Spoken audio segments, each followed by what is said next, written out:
Assalamualaikum warahmatullahi wabarakatuh.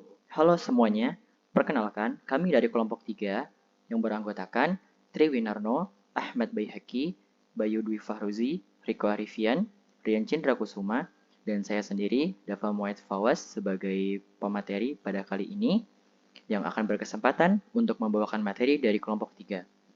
Oke, pada kesempatan kali ini kami akan membahas topik yang sangat penting dalam dunia kerja, yaitu proteksi lingkungan dan ketiga terapan di industri. Mengapa ini penting? Karena di balik setiap aktivitas industri yang produktif, di balik kegiatan industri yang komprehensif, ada satu hal mendasar yang tidak boleh diabaikan, yaitu keselamatan dan kesehatan kerja. Kenapa ini menjadi penting? Kita akan coba bahas secara garis besar melalui materi kali ini. Saya akan masuk pada segmen pertama, di mana pentingnya K3 di industri. Oke, keselamatan dan kesehatan kerja ini bukanlah sekedar kewajiban, tetapi merupakan kebutuhan utama di dunia industri. Keselamatan dan kesehatan kerja adalah upaya sistematis untuk menciptakan tempat kerja yang aman, sehat, dan nyaman bagi semua pekerja. Tujuannya bukan sekedar menghindari kecelakaan, tapi juga meningkatkan produktivitas dan kualitas hidup di tempat kerja. Dengan lingkungan kerja yang aman, perusahaan tidak hanya mengurangi resiko, tetapi juga membangun reputasi positif. Selain itu, K3 ini bertujuan untuk melindungi para pekerja dari resiko kecelakaan dan penyakit akibat kerja. Lebih dari itu, penerapan K3 juga mendorong produktivitas, efisiensi, serta menciptakan lingkungan kerja yang harmonis. Definisi dan ruang lingkup K3, secara umum ini, K3 adalah upaya menyeluruh untuk menciptakan tempat kerja yang aman dan sehat. Dan ruang lingkupnya meliputi banyak aspek, seperti dari fisik, kimia, biologi, ergonomi, hingga faktor psikososial yang mempengaruhi kesehatan mental dan emosional para pekerja. Yuk, mari kita bahas dalam setiap aspek-aspek tersebut. Kalau dari aspek fisik, aspek fisik ini merupakan faktor lingkungan kerja yang bersifat kasat mata dan langsung dirasakan oleh tubuh manusia. Contohnya seperti pencahayaan kurang terang, ventilasi yang buruk, dan dengan ruangan ekstrim atau kebisingan berlebih dari mesin produksi. Semua ini bisa berdampak negatif daripada kesehatan pekerja, mulai dari kelelahan mata, dehidrasi, hingga gangguan pendengaran. Oleh karena itu, penting bagi industri untuk menyesuaikan kondisi fisik lingkungan kerja agar aman dan nyaman. Lalu dalam aspek kimianya ini, berkaitan dengan paparan-paparan zat kimia berbahaya yang ada di tempat kerja. Zat ini juga bisa berupa gas beracun, uap pelarut, debu, logam, atau asap hasil pembakaran bahan kimia.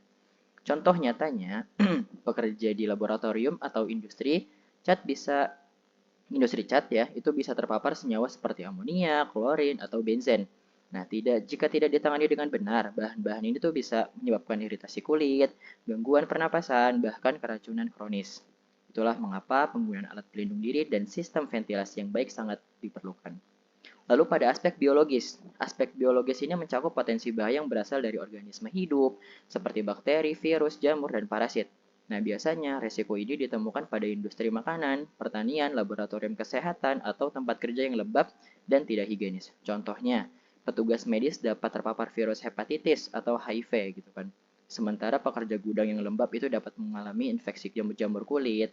Nah, pencegahannya bagaimana? Pencegahan itu harus dilakukan melalui kebersihan lingkungan, vaksinasi, dan menggunakan APD seperti sarung tangan dan masker. Kalau dalam aspek ergonomi adalah tentang bagaimana desain kerja disesuaikan dengan kondisi fisik dan kemampuan manusia. Tujuannya adalah agar pekerjaan dapat dilakukan dengan posisi yang benar, beban kerja yang seimbang, dan gerakan yang efisien. Misalnya, seorang operator produksi yang duduk terlalu lama tanpa penyangga punggung bisa mengalami nyeri tulang belakang gitu kan. Atau karyawan administrasi yang mengetik di meja terlalu tinggi bisa mengalami nyeri pergelangan tangan. Maka, pengaturan kursi kerja yang ergonomis, penyesuaian tinggi meja, dan pelatihan posisi kerja yang benar menjadi solusi penting. Dalam aspek psikososial berhubungan dengan kondisi mental dan sosial di lingkungan kerja yang dapat mempengaruhi kesejahteraan pekerja. Faktor-faktornya seperti tekanan kerja tinggi, jam kerja berlebihan, konflik antar pekerja, tingkat tidak ada dukungan dari manajemen, itu dapat menimbulkan stres, depresi, hingga kelelahan mental. Contohnya, seseorang karyawan yang terus ditekan dengan target tinggi tanpa dukungan akan merasa cemas dan kehilangan motivasi kerja. Untuk itu, perusahaan itu perlu membangun komunikasi yang terbuka, menyediakan waktu istirahat yang cukup, dan menciptakan budaya kerja yang saling mendukung. Lalu, lanjut pada segmen ketiga, kita akan membahas tentang manfaatnya penerapan ketiga di tempat kerja. Oke, lalu apa saja sih manfaat penerapan ketiga di tempat kerja itu? Setidaknya ada 4 hal manfaat penerapan ketiga ya. Yang pertama, meningkatkan keselamatan kerja. Salah satu tujuan utama penerapan ketiga di tempat kerja adalah untuk meningkatkan keselamatan kerja secara menyeluruh dengan sistem yang terencana dan terpantau dengan baik. Perusahaan dapat menghindari berbagai potensi kecelakaan kerja, baik yang bersifat ringan seperti luka sayat maupun yang berat seperti patah tulang, kebakaran, dan ledakan. Tidak hanya mencegah cedera fisik, penerapan ketiga juga melindungi pekerja dari penyakit akibat kerja, seperti gangguan pernapasan, iritasi kulit, atau kelelahan kronis. Bahkan lebih dari itu, sistem ketiga yang solid ini dapat menyelamatkan nyawa dan memastikan setiap pekerja dapat pulang ke rumah dengan selamat setiap hari. Kedua, meningkatkan kesehatan pekerja. Kesehatan pekerja ini adalah aset berharga bagi setiap perusahaan. Melalui penerapan prinsip-prinsip ketiga, perusahaan dapat menciptakan lingkungan kerja yang bersih, tertata, dan sehat, sehingga pekerja terhindar dari berbagai penyakit yang mungkin timbul akibat kondisi kerja yang buruk.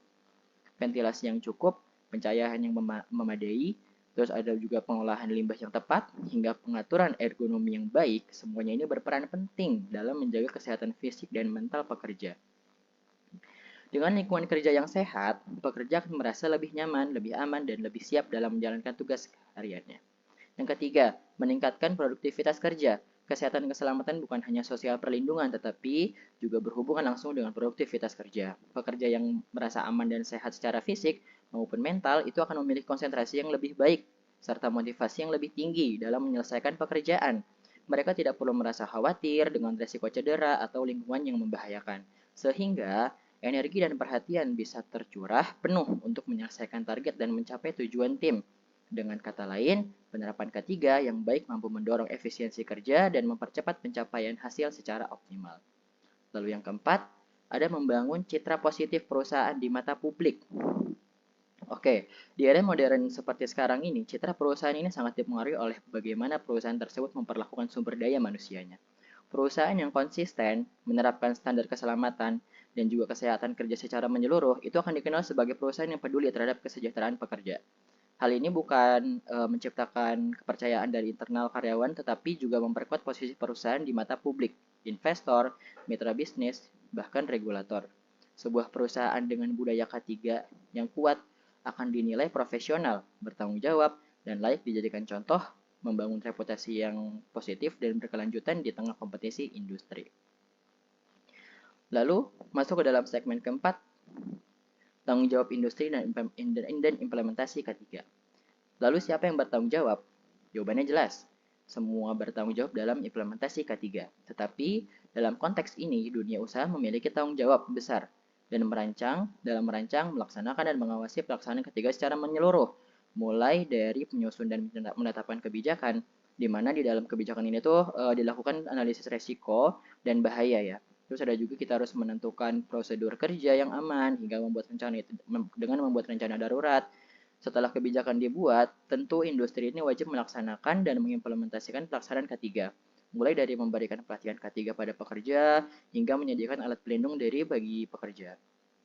Hal ini akan berjalan dengan baik jika dewasi dan membudayakan ketiga yang kuat di dalam perusahaan, dengan memberikan media penyalur aspirasi dan memberikan sanksi kepada pekerja yang melanggar peraturan. Lalu kita masuk ke dalam segmen kelima, penerapan ketiga di industri. Oke, dalam praktiknya ini penerapan dan implementasi ketiga dilakukan secara bertahap ya. Yang pertama, perencanaan. Perencanaan itu dimulai dari analisis resiko dan penetapan prosedur kerja yang aman. Yang kedua, pelaksanaan, di mana semua pihak dilibatkan termasuk penyediaan APD dan monitoring berkala. Dan terakhir, pengawasan, yaitu memastikan semua prosedur dijalankan dan memberikan sanksi jika terjadi pelanggaran. Semuanya dilakukan dengan mengikuti seluruh regulasi nasional, yaitu UU Nomor 1 Tahun 1970, dan juga memenuhi standar teknis seperti SMK 3 dan ISO 45001. Masuk dalam segmen 6, potensi bahaya dan resiko di lingkungan kerja. Oke, kita akan membahas potensi bahaya dan resiko apa saja yang ada di lingkungan kerja kita ya. Karena kita tahu bahwa setiap tempat kerja itu memiliki potensi bahaya dan resikonya. Misalnya, mesin dan peralatan berat bisa menimbulkan cedera akibat terjatuh, tertimpa, maupun tersangkut. Bahan kimia berbahaya bisa menyebabkan keracunan, iritasi, kulit, terus habis itu ada gangguan pernapasan. Terus paparan kebisingan dan getaran itu bisa merusak pendengaran, habis itu penyakit tulang dan juga otot. Terus ada dari paparan sinar ultraviolet, itu bisa juga menimbulkan gangguan pada mata dan kulit, seperti kanker kulit dan juga katarak. Nah, ini beberapa potensi bahaya dan resiko yang dapat terjadi di lingkungan kerja kita, dan masih banyak lagi hal-hal yang tersebut dan peranan kita untuk menyadari hal tersebut agar mampu mengatasi masalah tersebut. Lanjut masuk ke segmen 7, upaya pencegahan dan pengendalian resiko. Untuk itulah, upaya pencegahan dan pengendalian resiko ini menjadi hal yang sangat penting. Upaya pencegahan dan pengendalian resiko merupakan langkah yang penting untuk menciptakan lingkungan kerja yang aman dan bagi para pekerja. Baik, saya menjelaskan identifikasi bahayanya ya. Langkah pertama dalam menciptakan lingkungan kerja yang aman adalah mengidentifikasi semua potensi bahaya yang ada di tempat kerja. Identifikasi ini mencakup segala sesuatu yang bisa menimbulkan cedera, kerusakan, gangguan kesehatan, atau bahkan kematian. Lalu bahaya ini tuh bisa bersumber dari mesin dan peralatan pekerja, bahan kimia berbahaya, lingkungan kerja yang bising atau panas, terus cara kerja yang tidak aman, hingga faktor manusia, seperti kelelahan atau kurangnya pelatihan. Proses identifikasi ini bisa dilakukan dengan berbagai cara, seperti inspeksi lapangan, observasi pekerjaan sehari-hari, wawancara dengan pekerja, hingga analisis data kecelakaan sebelumnya. Tujuannya apa sih dari tahapan ini? Tujuannya itu adalah untuk mengenali sejak dini apa saja bisa berpotensi menyebabkan kecelakaan atau gangguan kesehatan, sehingga tidak ada risiko tersembunyi yang luput dari perhatian. Nah, penilaian risiko. Setelah semua bahaya berhasil diidentifikasikan, langkah selanjutnya adalah melakukan penilaian terhadap risiko yang ditimbulkan oleh bahaya tersebut.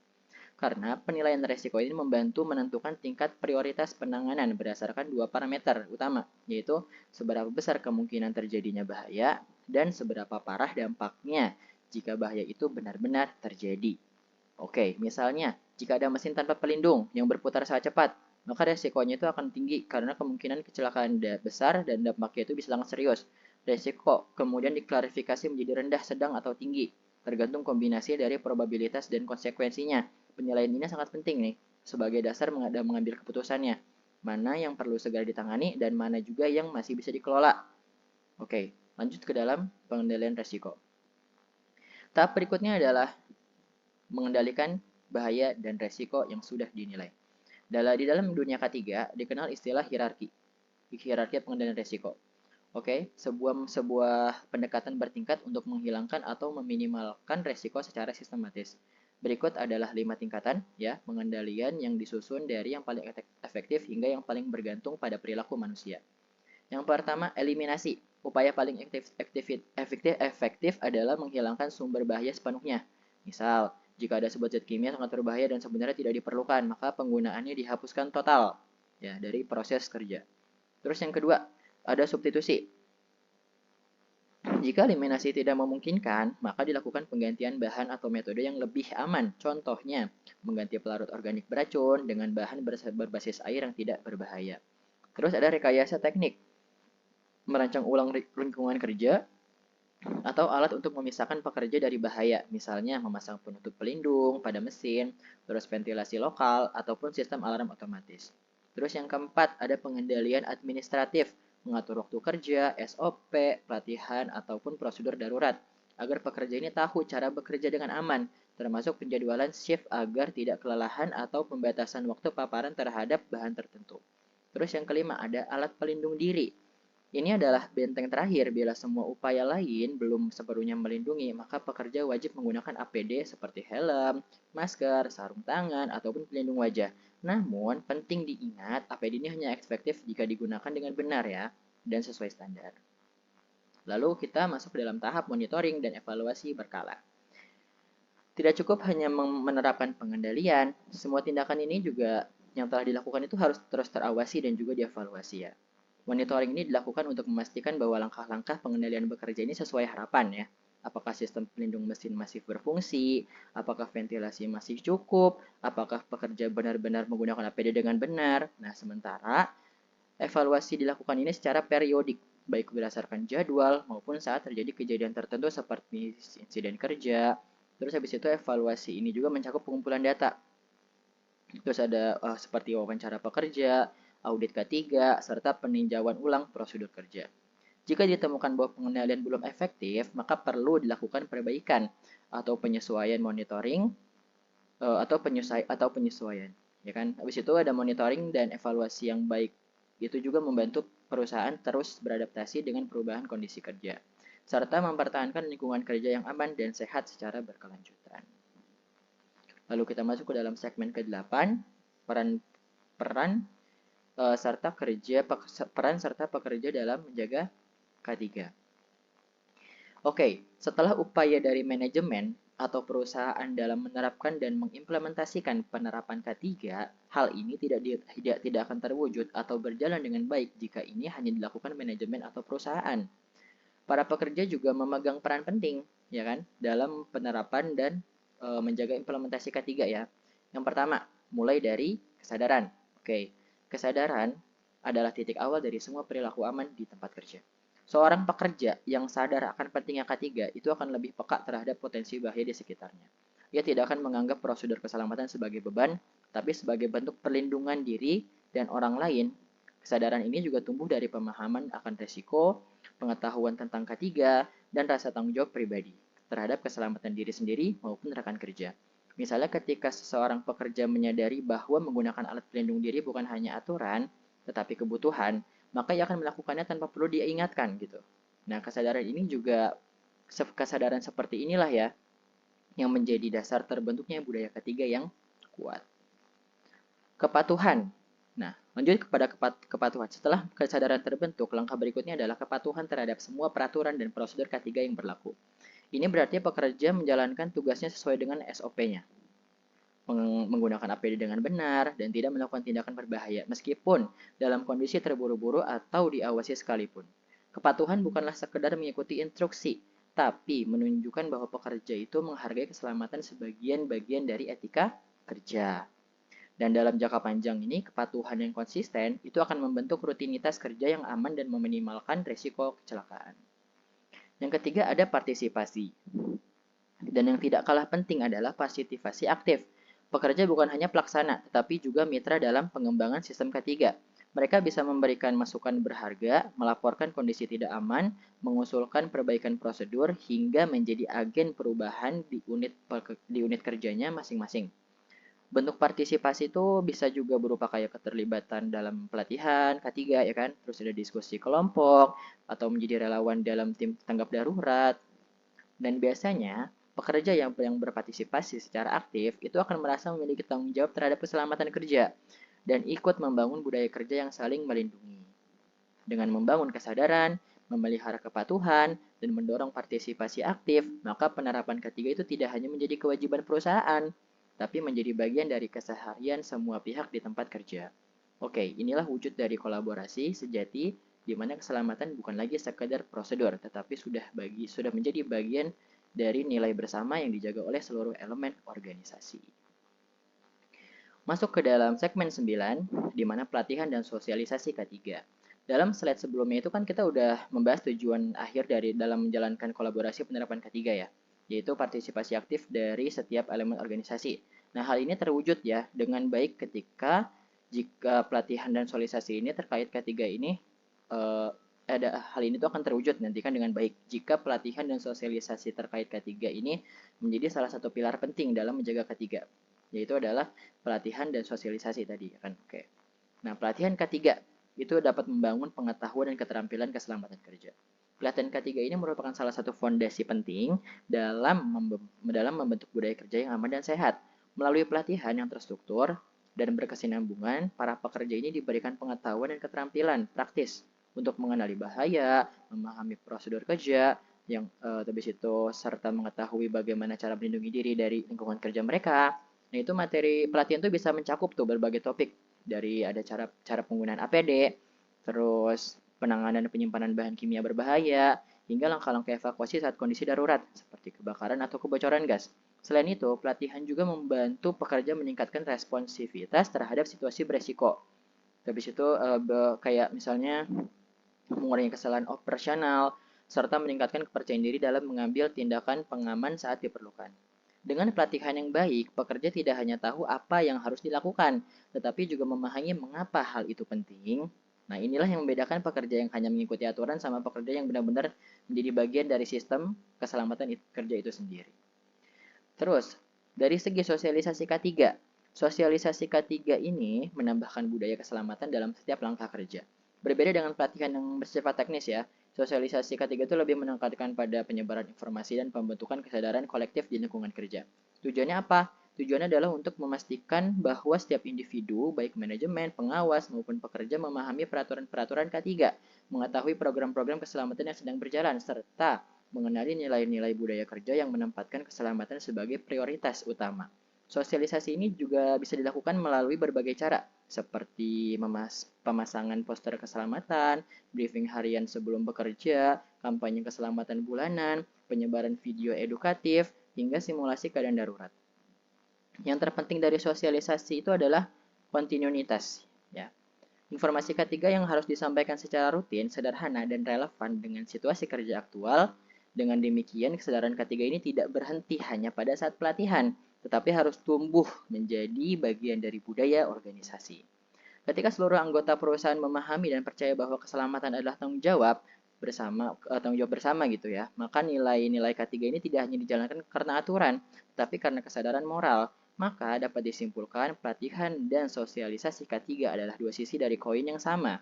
Pelatihan membekali kemampuan teknis, sementara sosialisasi menanamkan semangat kolektif. Keduanya itu saling melengkapi dalam menciptakan lingkungan yang tidak hanya aman dan sehat, tetapi juga tangguh dan siap menghadapi berbagai tantangan operasional. Oke, pada akhir slide ini, ketika seluruh penerapan sudah dijalankan, demi mewujudkan tempat kerja yang aman dan sehat bukanlah pekerjaan satu pihak ya, diperlukan komitmen bersama.